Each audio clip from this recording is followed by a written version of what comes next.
है प्रोफेसर हुसैन आलम साहब ने। सर बहुत शुक्रिया हमें ज्वाइन करने के लिए। एक बड़ा ऑपरेशन हो रहा है बलूचिस्तान के इलाके शाबान में, जिसकी कार्रवाइयों को मजीद बढ़ा दिया गया है। कैसे देखते हैं इस ऑपरेशन को? बात तो ये है कि इस ऑपरेशन की जरूरत क्यों पेश आई कि जब आप बेगुनाह लोगों को मारेंगे, जब आप सिक्योरिटी इदारों के ऊपर हमले करेंगे, तो अगर आपकी बात किसी ने सुननी भी थी तो वो नहीं सुनेगा, पहली बात।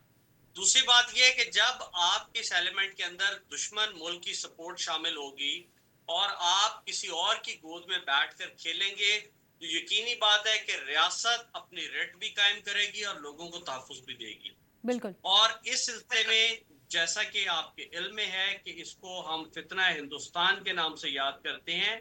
ये भारतीय प्रॉक्सीज हैं जो मुख्तलिफ जगहों से सपोर्ट लेके पाकिस्तान के अंदर बेगुनाह लोगों को मारती हैं, मुख्तलिफ जगहों पे दहशत गर्दी की कार्रवाइयाँ करती हैं।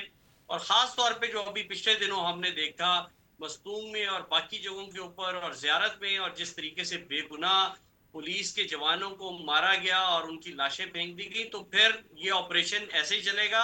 और जहां जरूरत होगी वहां इनके साथ आहनी हाथों से निपटा जाएगा। जो सरेंडर करेगा, बात करेगा, पाकिस्तान की स्टेट पॉलिसी है कि वो उनके साथ बात अच्छा करेंगे। प्रोफेसर साहब, लेकिन अभी अगर अभी मेरी ब्रिगेडियर साहब से बात हो रही थी, वो ये कह रहे थे कि इस तरह के मामलात किसी और मुल्क में क्यों नहीं होते, और मुल्क में इस तरह के मामलात अगर हों तो वहाँ पर जो है, अगर सऊदीया की बात की जाए तो वहाँ पर फ़ौरन से गर्दन उड़ा दी जाती है। तो पाकिस्तान में पहले इतनी छूट दी ही क्यों जाती है कि बाद में फिर हमें ऐसे ऑपरेशन की ज़रूरत पड़े?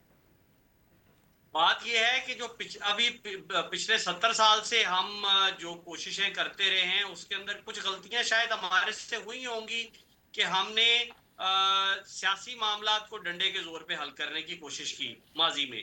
लेकिन अब सिचुएशन ऐसी हो गई है कि अब आपको दोनों तरफा, यानी मुज़ाकरात भी और जो आपकी ताकत है वो भी, दोनों इस्तेमाल करनी पड़ेंगी, क्योंकि शराफत की जुबान नहीं समझ रहे।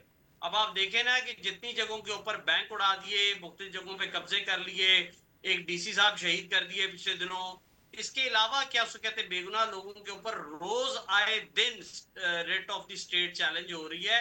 तो हमारे मुल्क के अंदर अगर दूसरे मुल्कों का इंटरेस्ट है और वो इसके अंदर अमन अमान खराब कर रहे हैं, यकीनी बात है। आपने जो सवाल किया कि हमारे मुल्क में क्यों ऐसा होता है, किसी और मुल्क का जोग्राफिया भी ऐसा नहीं है।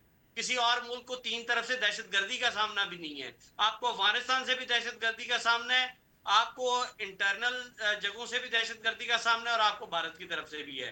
तो यकीनी बात है कि फिर जब जैसा होगा फिर वैसा जवाब दिया जाएगा।